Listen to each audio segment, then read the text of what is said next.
My mother raised me well, but she was never my mother. This is story time. African truths untold. Some lies are told to protect us. Others are told so the truth never finds us. Today's story is about identity, war, and a secret that waited decades to speak. This story is not fiction. Please listen carefully. She believed she had a normal childhood. Not perfect. Not gentle. But normal. She grew up in a modest home where mornings began before the sun rose and ended long after it disappeared. A home where survival came before softness. Where love was not spoken often, but duty was never neglected. She called one woman Mama. A strong woman. Disciplined. Feared by children. Respected by adults. Her mother was the kind of woman who did not laugh loudly or speak unnecessarily. She walked with purpose. Her eyes carried authority. When she entered a room, children straightened their backs without being told. Affection was rare. Correction was constant. But food was always on the table. School fees were paid on time. And no one dared harm her child. In the community, people said things like, "Your mother is a strong woman. She raised you well. You are lucky." And she believed them. Her father died when she was still young. She barely remembered his face. What remained was his absence, an empty space no one talked about. When she asked questions, she was told, "God knows best." And in African homes, that sentence ends conversations. So she grew up accepting things as they were. Her mother woke before dawn. Fetched water. Cooked. Worked. Returned tired. At night, she ate quietly, bathed quickly, and slept without stories. No hugs. No bedtime conversations. No "I love you." But she never went hungry. Never missed school. Never slept outside. And in her world, that was enough. She learned early that emotions were luxury. That tears were weakness. That questions could bring punishment. So she stopped asking. At school, teachers praised her discipline. Neighbors admired her manners. Other children envied how serious and focused she was. She is just like her mother, people said. And she smiled politely, believing it was a compliment. As she grew older, she noticed things. Small things at first. Her mother was dark-skinned. She was lighter. Her mother had broad facial features. Hers were softer. Her mother's hair was coarse and thick. Hers curled differently. At family gatherings, people stared a second too long. Some tilted their heads when they looked at her. Others whispered when they thought she wasn't listening. Once, a woman asked openly, "Are you sure this is your mother?" The question earned her a sharp rebuke and a long silence on the walk home. That night, she asked carefully, "Mama, why do people say I don't look like you?" Her mother stopped cooking. Turned slowly. And stared at her. "Stop asking useless questions," she said. The conversation ended there. From that day, curiosity became fear. She learned that some questions were dangerous. That silence was safer. And so, she grew up believing she was loved in a way that did not require explanation. As the years passed, the questions did not disappear. They waited. They followed her into adolescence. Into womanhood. Into quiet moments when she stared at her reflection and tried to trace familiarity in her own face. She didn't see her mother there. She saw herself. And the gap between those two images grew wider. Relatives avoided the topic. When she entered a room, conversation shifted. When she left, whispers resumed. In African homes, silence is never empty. It is full of things people are afraid to say.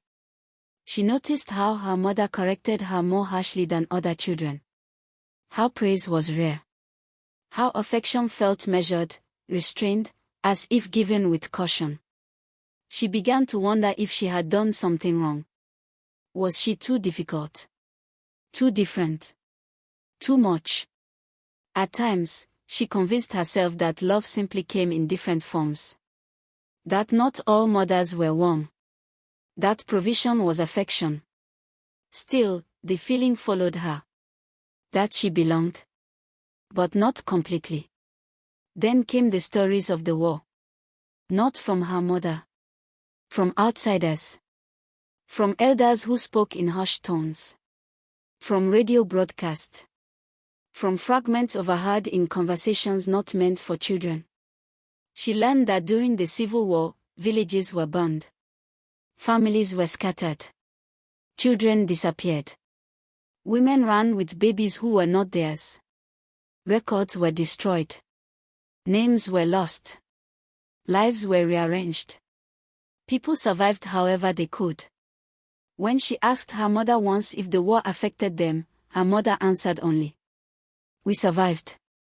That is enough." And again, silence sealed the truth. She married later than most women in her community. She was cautious with love. Reserved. Afraid of closeness.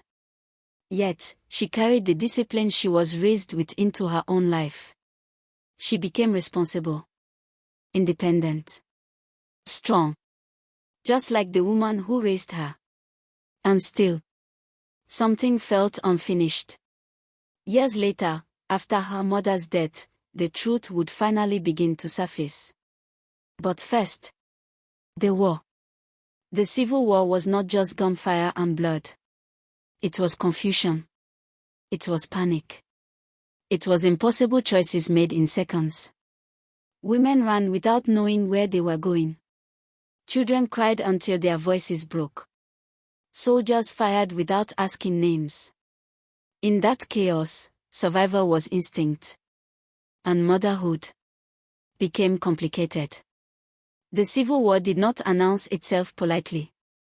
It arrived in the early hours of the morning. With shouting. With boots on dirt roads. With gunfire that sounded unreal at first, like fireworks, until people started falling. Villages that had existed for generations were emptied in days. Houses burned. Farms abandoned. Children scattered. Some ran with parents. Some ran alone. Some were carried by strangers whose names they would never learn. Women made impossible choices. Run with one child and leave the other behind. Hide in the bush and pray soldiers passed by. Pretend a child was theirs just long enough to escape. In war, morality bends under survival. No one keeps score. No one asks questions. The woman who raised her was there. Younger then. Stronger. Terrified. She had already lost people. A sister. A cousin. A neighbor shot in front of her house. She was running when she heard crying. Not the sharp cry of a newborn. But the desperate, breathless wail of a baby who had already cried too long. She followed the sound. Behind a fallen wall, she saw a woman lying still. Blood soaked the earth beneath her. Her eyes were open. Her chest did not move. Beside her, a baby. Alive.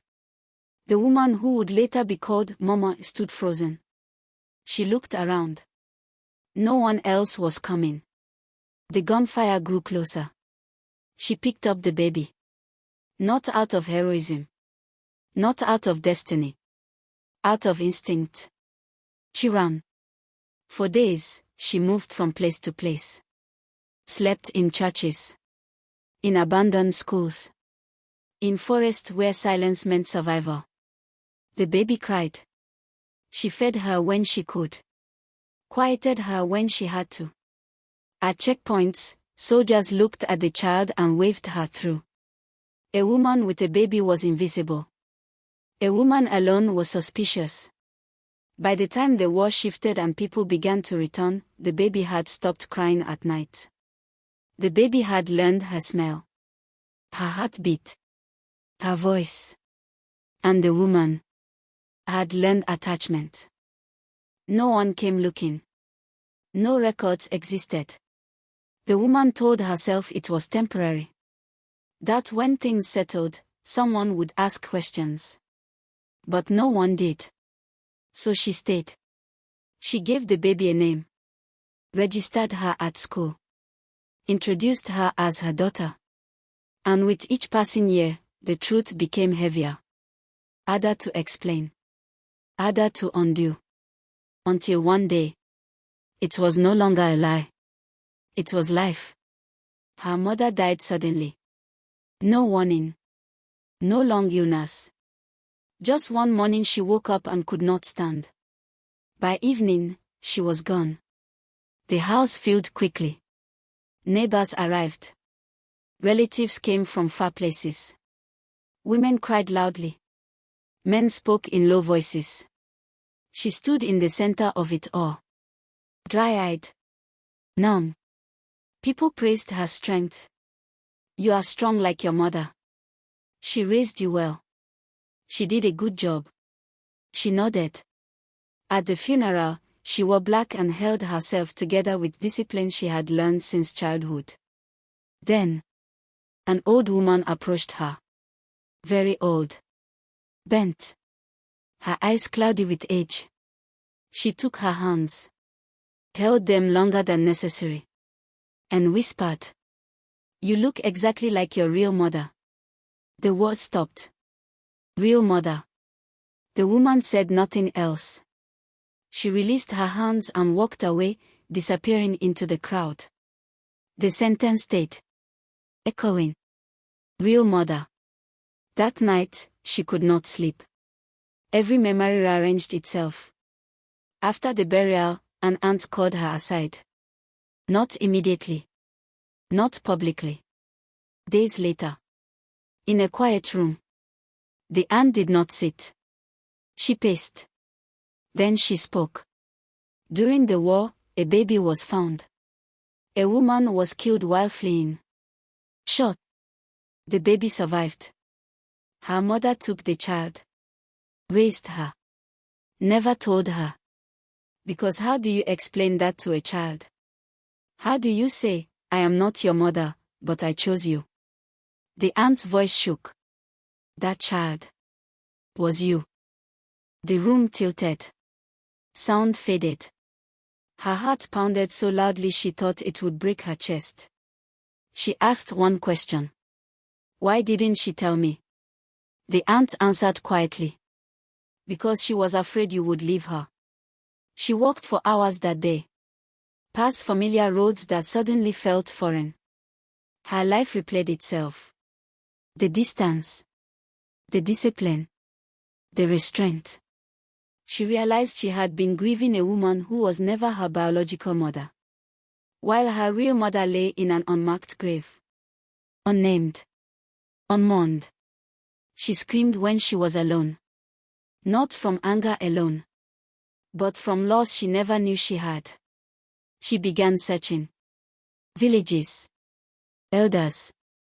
Church records. Names surfaced. Stories overlapped.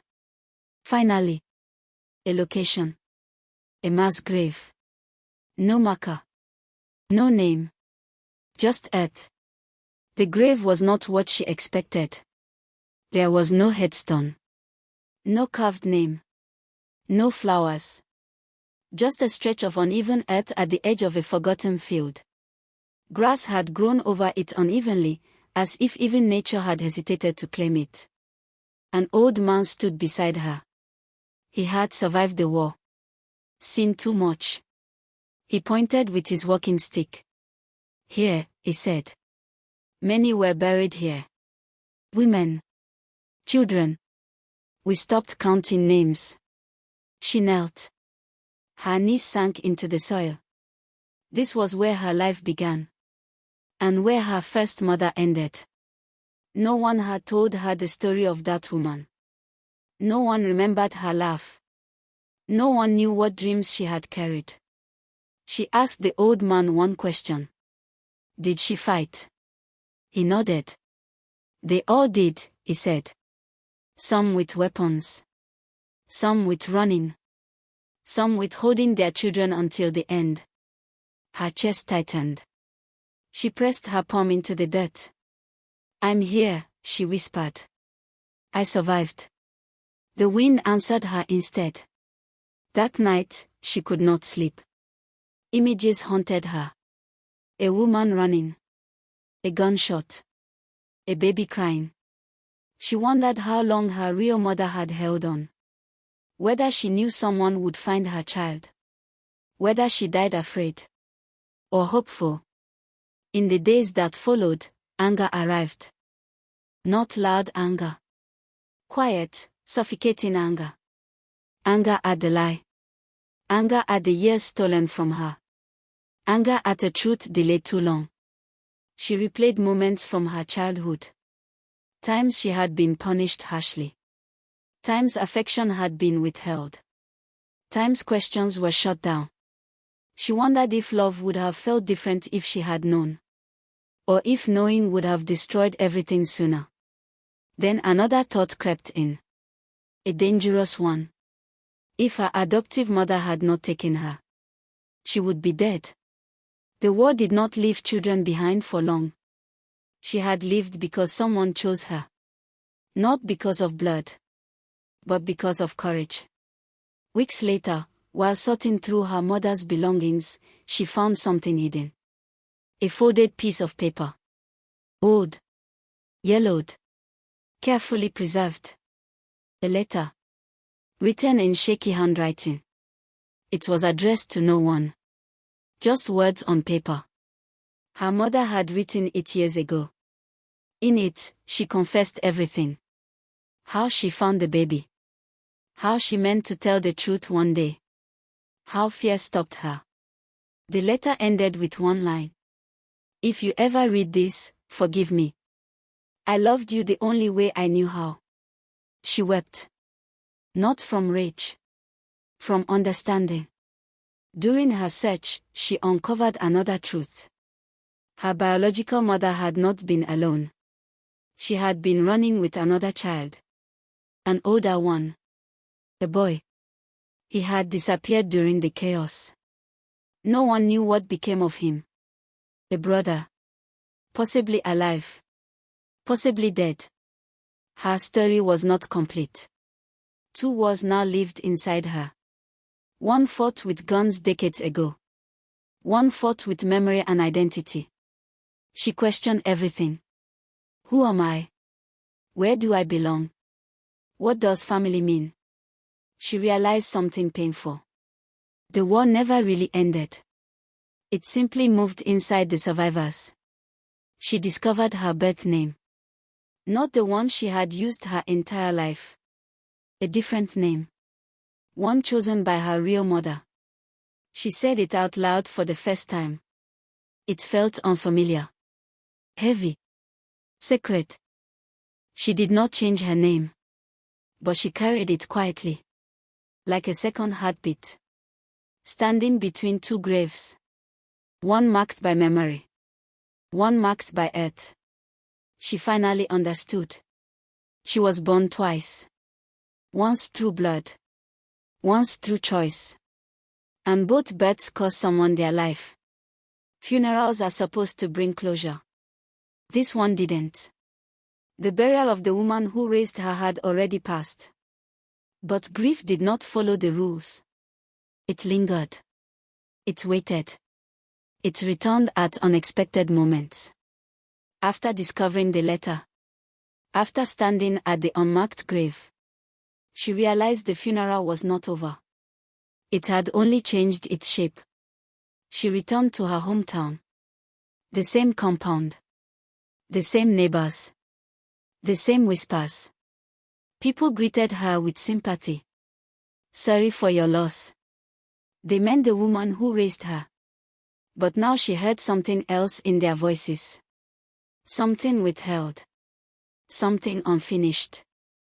At the market, women stopped talking when she approached. At church, elders stayed longer than usual. She began to understand something painful. They had known. Not everyone. But enough. Enough to keep a secret alive for decades.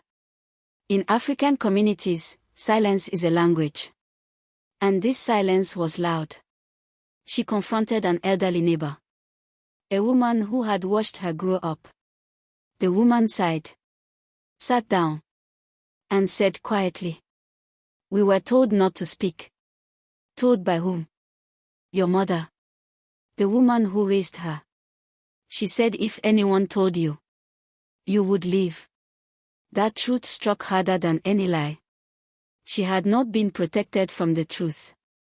She had been protected from choice. The choice to know. The choice to stay or leave. The choice to forgive earlier. She learned the full story. The day her adoptive mother found her. The village was divided. Some said to take the child to relatives, if they could be found. Others said the baby would only bring danger. Food was scarce. Fear was everywhere. Raising another mouth was a risk. But the woman who raised her refused to let go. She fought elders. She threatened to leave the village. She was nearly cast out. Why? Because she had already buried her own child during the war. A baby girl. Lost to illness. Taking another child was not charity. It was survival. For both of them. When she heard this, her legs weakened. The woman she thought was cold had been broken long before she arrived. That night, she did something unusual. She dressed in black again, lit a candle, and held a private funeral. Not for the woman who raised her, but for the woman who gave birth to her. She spoke words no one had ever spoken over that grave. "I am your daughter," she said. I lived. It felt like closing a wound that had never been acknowledged. Her understanding of motherhood changed. Mothers were not just gentle. They were not always warm. Sometimes, motherhood was sacrifice without softness. Sometimes, it was survival masked as discipline. Her adoptive mother had not hugged often. Because love had once been taken from her violently. One question refused to leave her mind. If she had known the truth earlier, would she have loved differently? Would she have been kinder? Would she have understood the silence? Grief does not only mourn the dead. It mourns the unlived versions of love. Before leaving the house, she opened an old metal trunk. Inside were children's clothes. Too small to be hers. Carefully folded. Preserved. Her adoptive mother had never thrown them away. She had never stopped mourning. She realized then. She was not raised by a woman without love. She was raised by a woman who loved twice. And survived once. As she locked the door for the final time, she whispered, "I see you now." Not as a lie. Not as a thief of truth. But as a woman who carried two graves in her heart. And chose to save one child anyway. For months, Tyler Hayes appeared calm. Too calm. To neighbors, classmates, and even some investigators, he seemed untouched by what had happened just feet away from his home. Melody Bennett was gone, but Tyler went on with his life, attending school, talking with friends, answering questions when asked. But investigators know something the public often doesn't. Time is pressure. And pressure reveals cracks. Detectives begin reviewing every statement Tyler has made since the night of the murder. Each interview. Each casual remark. Each timeline he offered. At first glance, the differences seem small. But small inconsistencies, repeated often enough, become something else entirely. They become patterns. In one interview, Tyler says he was asleep by 10:30 p.m. In another, he says he stayed up late watching videos on his phone. Later, he mentions stepping outside briefly to get air, but can't remember when. None of these statements are damning on their own. But together, they form a picture that doesn't quite line up. And detectives are paying close attention. Then there's the physical evidence. During a follow-up search of the surrounding area, investigators recover fibers near the Bennett home, fibers that match material found in Tyler's bedroom. Again, circumstantial. But troubling. More concerning still is what isn't found. The murder weapon is missing. No knife is ever recovered. And Tyler, when asked directly about weapons in the home, hesitates. Just for a moment. But long enough for seasoned detectives to notice. As the investigation continues, detectives quietly expand their focus. They subpoena phone records. They examine Tyler's online activity. They reconstruct his movements minute by minute. What they find raises serious questions. Search history that abruptly stops the night of the murder. A phone that goes silent during a critical window of time. Deleted data that appears to have been manually removed. Not by accident. By choice. Still, investigators move carefully. They know that rushing could destroy everything they've built. Instead, they wait. They document. They let Tyler talk. Because when someone believes they've gotten away with murder, they tend to relax. And relaxed people make mistakes. In a later interview, Tyler is asked a simple question. What do you think happened to Melody? His answer is long. Too long. He speculates. He theorizes. He offers details no one asked for. Details that hadn't been released publicly. When detectives circle back and press him on where he learned those details, Tyler stumbles. He changes direction. Then, just minutes later, he recants part of his statement entirely. Says he misspoke. Says he was confused. Says he's tired of talking. But it's too late. The damage is done. Detectives now know what they are dealing with. Not a witness. Not a bystander. But someone deeply entangled in the crime itself. Still, there is no arrest. Not yet.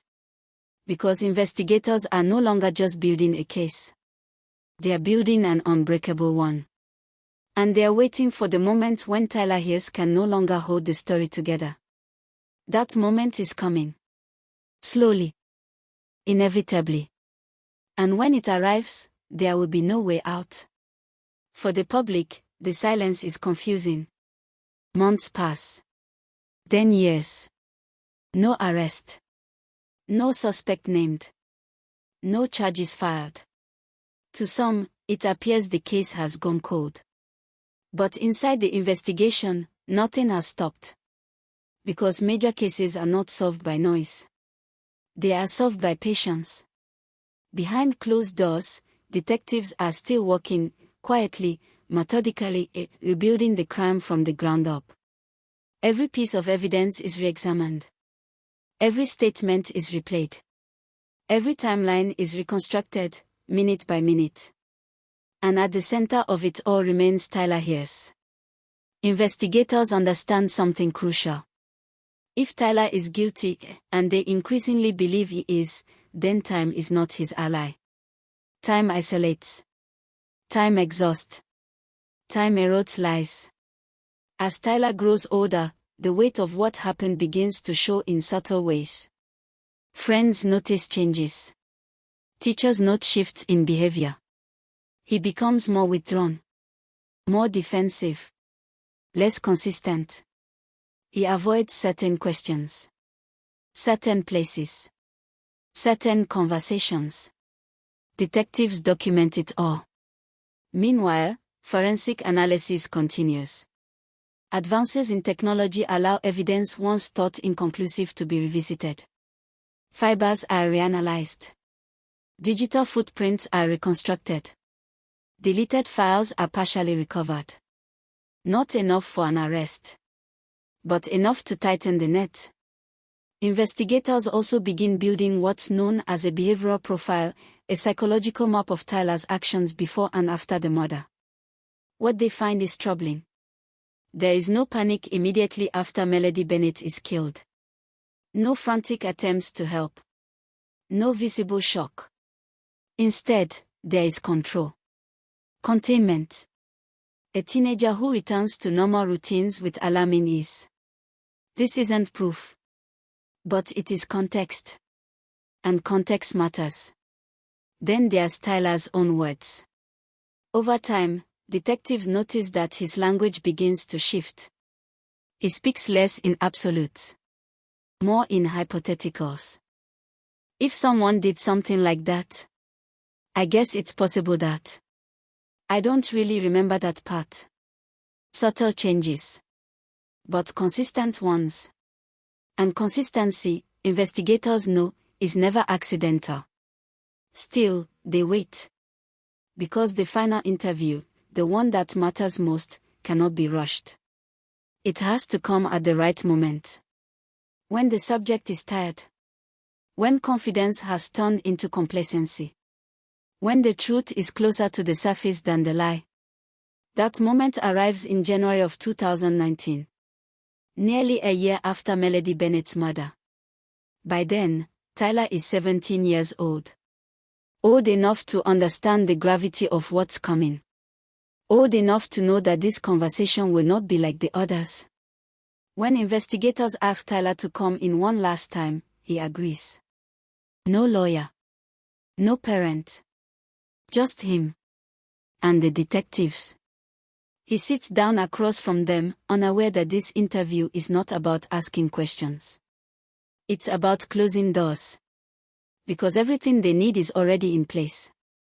All that remains is to see whether Tyler Hayes will tell the truth. Or collapse under the weight of his own story. The interview room is small. Neutral. Intentionally unremarkable. Two detectives sit across from Tyler Hayes. A camera hums quietly in the corner. This is not an interrogation in the way people imagine, no shouting, no threats, no raised voices. It's controlled. Calculated. Because the goal is not to scare Tyler. It's to let him talk. Tyler appears calm. Almost relaxed. He answers questions politely, confidently, as he has many times before. Where he was that day. What he did afterward. What he remembers about Melody Bennett. At first, his story matches previous statements. Almost perfectly. But detectives already know something Tyler doesn't. They aren't listening to what he says. They are listening to how he says it. They begin gently. Asking him to recount events again. Slowly. From the beginning. Minute by minute. Tyler hesitates. Just slightly. He repeats himself. Then contradicts himself. Small things. A time that shifts by 10 minutes. A detail that disappears. A sequence that no longer makes sense. The detectives don't interrupt. They let the silence stretch. Because silence makes lies uncomfortable. Then comes the turn. One detective leans forward. Not aggressively. Deliberately. And says something simple. Something devastating. We know more than you think. Tyler blinks. His posture changes. Shoulders tighten. Breathing quickens. Still, he tries to maintain control. He explains. Rationalizes. Speculates. But now, his answers are no longer clean. They are messy. Defensive. Circular. Then detectives present inconsistencies, carefully, one at a time. Not accusations. Just facts. Facts Tyler cannot explain away.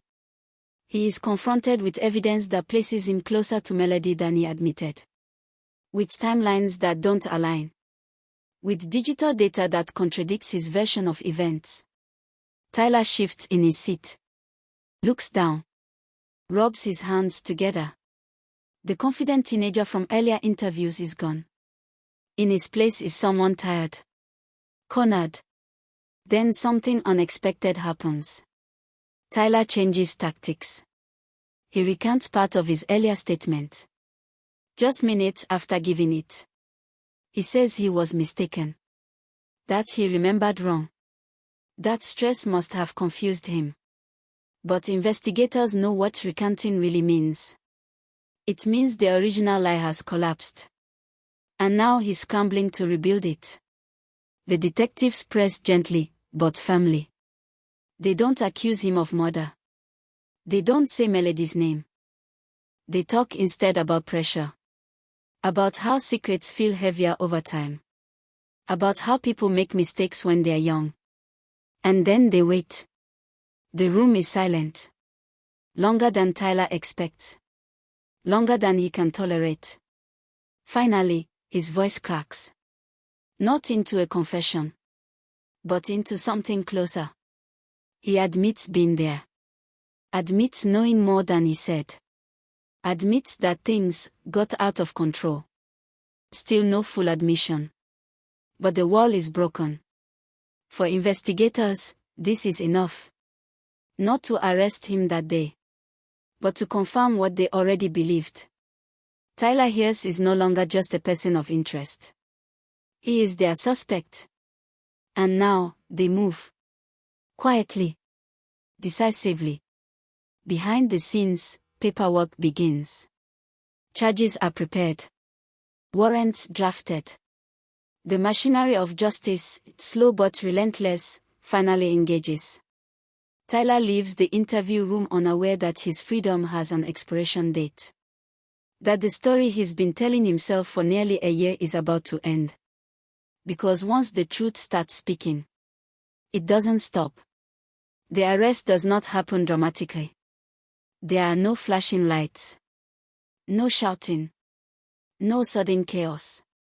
It happens quietly. Because by the time the police come for Tyler Hayes, everything that needs to be said has already been said. January 17, 2019. The morning is ordinary. Tyler is 17 years old. He wakes up believing this day will be like every other day since the murder. Another day where life continues. Another day where the past feels buried. He is wrong. Detectives arrive with a warrant. They knock. They wait. When the door opens, they do not rush in. They introduce themselves calmly. Professionally. They say his name. They tell him why they are there. And then they tell him the words that change everything. You are under arrest. Tyler does not scream. He does not resist. He freezes. Because somewhere deep inside him, he has been waiting for this moment. He is charged with homicide. Sexual assault with a weapon. Armed burglary. Words too heavy for someone still legally a child. Words that erase childhood instantly. As he is led away, neighbors watch. Some recognize him. Some don't. To them, this is just another arrest. But inside the police car, time stretches. Tyler stares at nothing. The bravado is gone. The lies are finished. Now there is only the reality he has been running from. At the station, procedures are followed. Photographs taken. Fingerprints recorded. His belongings are placed into evidence bags. Shoelaces removed. The room is cold. Impersonal. Designed to remind you that you no longer belong to yourself. Detectives sit with him one last time. Not to interrogate. Not to threaten. But to document. And Tyler finally understands something terrifying. This is not a scare tactic. This is not pressure. This is permanent. He asked about his future. They do not answer. Because they cannot. Because the system will decide that now. Tyler Hayes is placed in a holding cell. The door closes. Metal on metal. A sound that echoes longer than it should. And for the first time since Melody Bennett died, Tyler is alone. With no story left to tell. The arrest does not happen dramatically. There are no flashing lights. No shouting. No sudden chaos. It happens quietly. Because by the time the police come for Tyler Hayes, everything that needs to be said has already been said. January 17, 2019. The morning is ordinary. Tyler is 17 years old. He wakes up believing this day will be like every other day since the murder. Another day where life continues. Another day where the past feels buried. He is wrong. Detectives arrive with a warrant. They knock. They wait. When the door opens, they do not rush in. They introduce themselves calmly. Professionally. They say his name. They tell him why they are there. And then they tell him the words that change everything. You are under arrest. Tyler does not scream. He does not resist. He freezes. Because somewhere deep inside him, he has been waiting for this moment. He is charged with homicide, sexual assault with a weapon, armed burglary. Words too heavy for someone still legally a child. Words that erase childhood instantly. As he is led away, neighbors watch. Some recognize him. Some don't. To them, this is just another arrest. But inside the police car, time stretches. Tyler stares at nothing. The bravado is gone. The lies are finished. Now there is only the reality he has been running from. At the station, procedures are followed. Photographs taken. Fingerprints recorded. His belongings are placed into evidence bags. Shoelaces removed. The room is cold. Impersonal. Designed to remind you that you no longer belong to yourself. Detectives sit with him one last time. Not to interrogate. Not to threaten. But to document. And Tyler finally understands something terrifying. This is not a scare tactic. This is not pressure. This is permanent. He asks about his future. They do not answer. Because they cannot. Because the system will decide that now. Tyler Hayes is placed in a holding cell. The door closes. Metal on metal. A sound that echoes longer than it should. And for the first time since Melody Bennett died, Tyler is alone. With no story left to tell. Time moves differently behind bars. For Tyler Hayes, it stretches. It coils around him. It weighs heavier with each passing day. From 2019 onward, he is no longer a teenager. He is a number. A case file. A headline. The first few months are the hardest. Isolation is not just physical, it is mental. Sleep comes in fragments. Dreams are nightmares. The memory of Melody Bennett follows him everywhere. Tyler tries to write letters to no one. Thoughts scrawled on scraps of paper.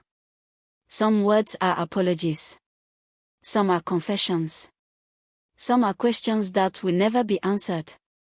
Over the years, the prison system grinds on him. He learns the rules quickly. He learns who to avoid. He learns how to survive. But survival does not equal peace. He dreams sometimes of being outside. Of the bus he rode that morning. Of the sun hitting the trees along County Road 625. He imagines walking past the homes, past the neighbors, past the truth he cannot escape.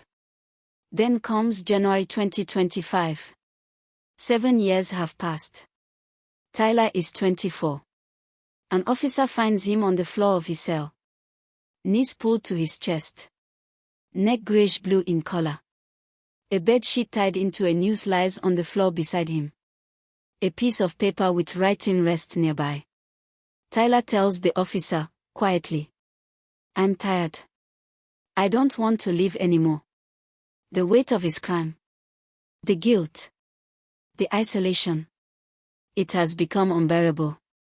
This is the moment where the psychological collapse becomes visible.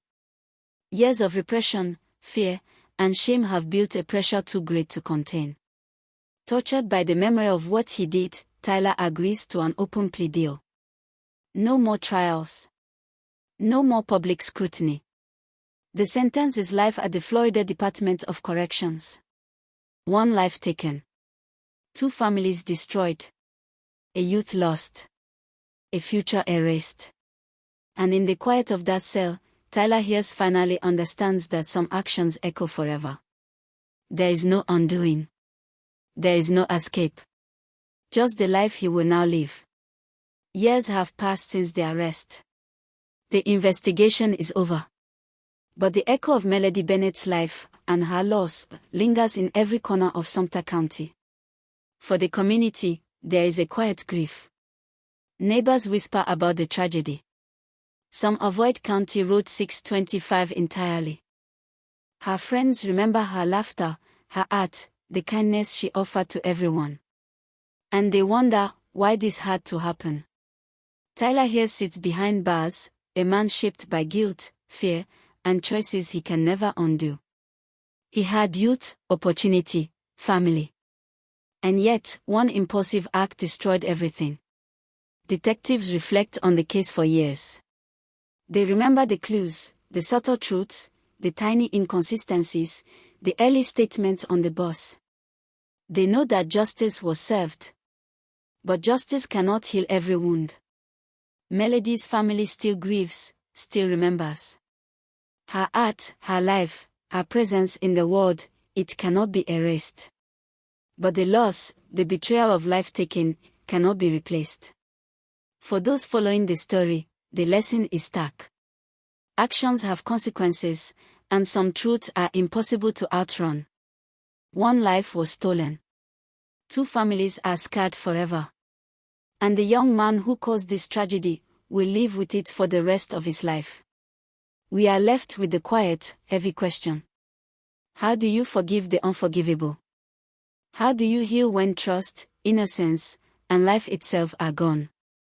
Melody Victoria Bennett will never be forgotten.